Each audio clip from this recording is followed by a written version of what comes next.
Good afternoon, ladies and gentlemen, and welcome back to Trading Options Network. As always, let's get this disclaimer out of the way. Everything that we discuss is solely my opinion and not the opinion of Trading Options Network. That being said, let's go ahead and get into it. I'm going to start with the chart today. So, what do we see here? Well, obviously, the market gap down at open. It's gone down pretty much the rest of the day. Not a lot of bullishness at all. I mean, you could argue that it started out slightly bullish in the very beginning of the day. If I go ahead and let's look at the 3-minute. Here's where it started out a little bit bullish and, probably trapped some people thinking we were going up some more.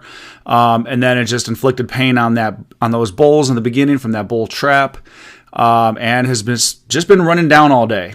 So what does that mean for us? Well, obviously, if you've been listening to me at all, I've been saying we need to get down to about 480. I think that's about the range where this pullback is going to go personally. This was just nothing more than a bear rally, being that we took a pretty nice dive here for about 6 days straight. So we had to have a little bit of a bounce before we can go ahead and continue our next path down. So again, I'm thinking 480 is where we're going to be eventually at once we do hit the bottom. Now, with earnings being right now, we could easily fly past 480, especially with Apple and Amazon and a lot of big companies still reporting their earnings. But that being said, I don't think that's going to happen. I mean, from quite honestly, so far, a lot of the earnings are actually a lot better than I was expecting them to be, which makes me actually believe the next quarter's earnings are probably going to be a lot worse. That's just, again, my opinion. We will see when the time comes. But again, with the GDP numbers and the PCE numbers that came out last week, plus we have some numbers that are going to be an economic data that's going to be definitely providing some volatility in the market this week. Who knows where we're going to be at the end of Friday. So that being said, not surprised that we gapped down personally. From what I'm seeing, I mean, it's a textbook doji right there, Dragonfly doji. Yesterday, I mean, it's almost too easy. The only thing that would throw me off is, again, the fact that we are in the middle of earnings season.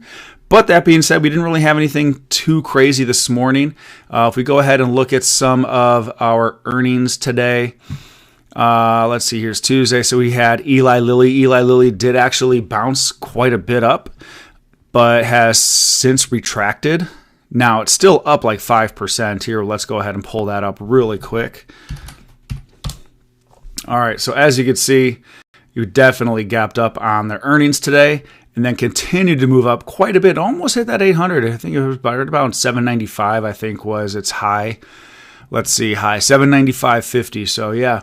But then it's all, retracted all the way back to currently sitting at 776. So there's definitely been some retracement there.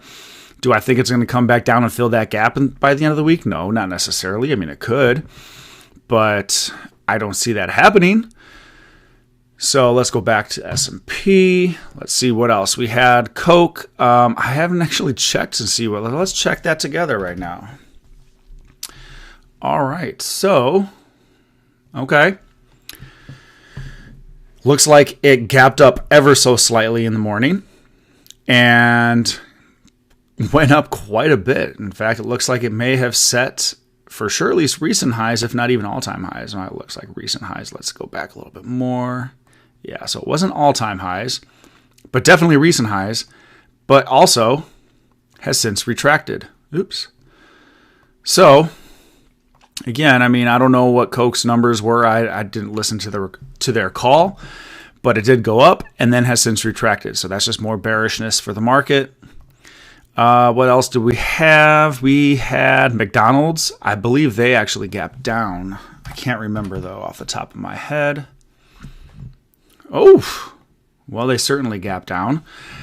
And then they actually had quite a green day. I mean, they literally gapped down and opened up at 264, and now they're currently trading at 273. So that's quite the run for a gap down on earnings. I'm not sure if people just decided or there was more news that came out after the bell. I mean, I have no idea.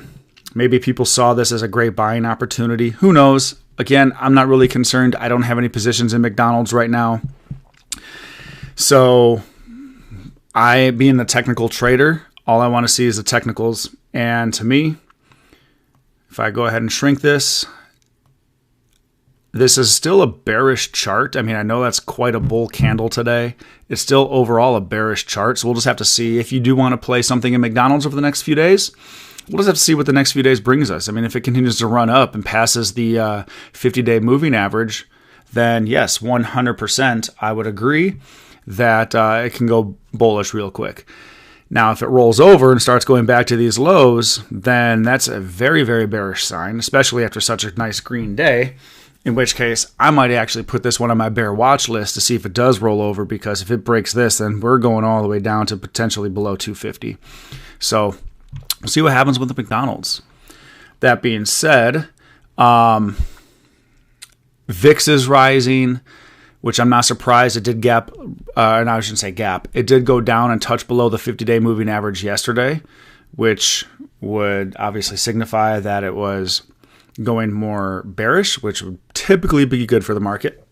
Pardon me, but in recent history, anytime it dropped below that 50-day moving average, it ran quite a bit up. So I'm not surprised, especially the simple fact that we have the FOMC meeting tomorrow, that we are expecting to see or seeing a little bit more volatility in the market right now, and bigger days. So again, this candle, nice big fat red candle, it's overall bearish. There's no doubt about that. All right, so what else do we have on the economic calendar? We do have our initial jobless claims coming up on Thursday, the employment report on Friday. Let's see. This morning we had the employment cost index a little higher than expected. Let's see what they had to say about that. Labor costs rose as fastest pace in year and a half, ECI shows, and setback to Fed's effort to tame inflation. So I don't know too much about the employment cost index, but simply reading that article name, clearly, we don't want to see very, very high employment cost indices, which makes sense, because if the employers are having to pay more, or it's costing more to employ people and to stay open as a business, then that is definitely a case for inflation rising. So we don't want that, especially, again, as I mentioned last week, GDP was decreasing, it was going down, so we definitely don't want to see more and more inflation. That being said, tomorrow's going to be that big day. We have the FOMC decisions, the Powell talking, the ADP employment numbers. I mean, who knows what's going to be happening after tomorrow. Again, we could have a big green candle, or we can continue to see more red. Personally, I think we're going to see more red because, again, with GDP going down and inflation going up, I think Powell's going to be pretty hawkish. So we'll see what happens. Time will tell. I mean, I really don't have anything else for you. We do have the earnings, Amazon and AMD after the bell. Amazon can certainly move the market. And then tomorrow, prior to the bell, we have MasterCard, Pfizer, ADP, CVS, Marriott, a lot of big companies that are going to be reporting before the bell tomorrow. So, and, Qualcomm after the bell, MetLife after the bell, DoorDash after the bell. So we definitely have some more companies that are going to be after the bell as well.